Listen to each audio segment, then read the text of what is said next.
İranda koronavirustan akırkı sutkada 113 adam öldü. Жалпысынан 724 adam бұл орудан каза болды. İrandın pandemiyaga karşı күрөшүү боюнча жооптуу өкүлү Ali Reza Zali ооруканаларда орун жетишпей калышы мүмкүн экенин билдирди. Өлкө боюнча 13 000 киши бул илдетти жугузганы маалымдалды. Саламаттыкты сактоо министрлигинин маалыматына алайык, вирустан өлгөндөрдүн 55%, 60 жаштан жогоркулар, 15% жашы 40ка жете электер. İranda мектептер, окуу жайлары жабылып, диний, мадани, спорттук иш-чараларды өткөрүүгө тыюу салынган.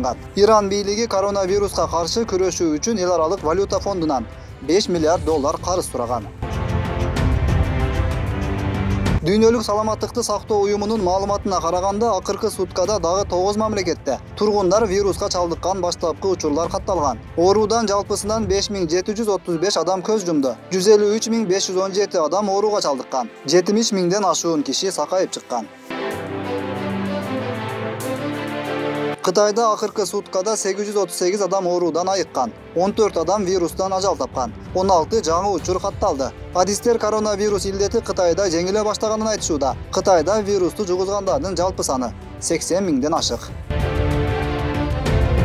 Германия бүгүн 16 марттан тартып Франция, Австрия жана Швейцария менен чек арасын жапты. Бул чечим коронавирустун жайылышынан сактануу үчүн гана эмес, Германиянын дүкөндөрүндөгү азык-түлүктү чет элдиктер массалык түрдө сатып кетишинин алдын алуу үчүн да кабыл алынганы айтылды. Өлкөгө жүк ташуучу унаалар жана Германияда иштеген жарандар гана киргизилет.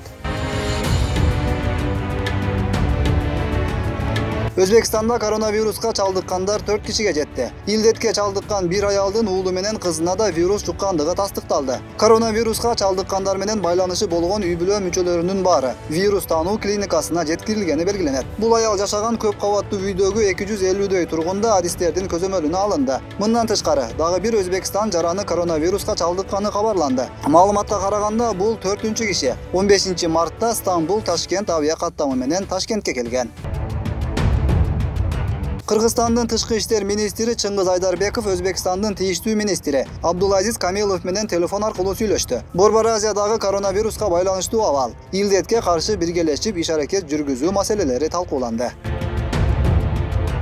Казакстанда коронавирусту жуктургандардын саны 9га жетти. Алардын бири жакында Германиядан келген 12 жаштагы кыз. Казакстанда коронавирус жуктурган биринчи бейтап 13 мартта катталган. Германиядан келген 2 казак жаранынан, ушул эле күнү Германиядан жана Италиядан учуп келген дагы 2 адамдан коронавирус табылган. 14 мартта Москвадан Алматыга, Варшавадан Нур-Султанга учуп келген дагы 2 кишиден коронавирус чыккан.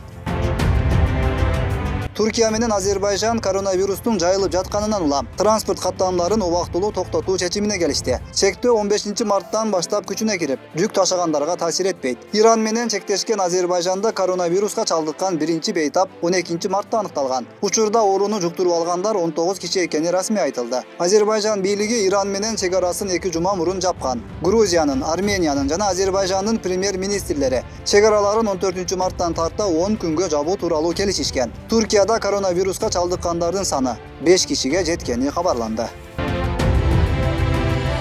Кыргызстанда коронавируска чалдыккандар жок. 14 мартта президент Сооронбай Жээнбеков башында турган Коопсуздук кеңешинин жыйынында Тышкы иштер министрлиги жана Саламаттыкты сактоо министрлигине коронавирус илдетин алдын алууда Кытай мамлекетинен кеңеш жана ар кандай жардам суроо боюнча сүйлөшүүлөрдү жүргүзүү сунушталган. Мындан сырткары экономикалык абалды талдоо, калкты азык-түлүк менен камсыз кылуу, ири шаарларда массалык иш-чараларды чектөө, жугуштуу илдеттин алдын алууну күчөтүү тапшырылды. Бул кырдаал менин ардайым жеке көзөмөлүмдө күнүгө 7 саат сайын.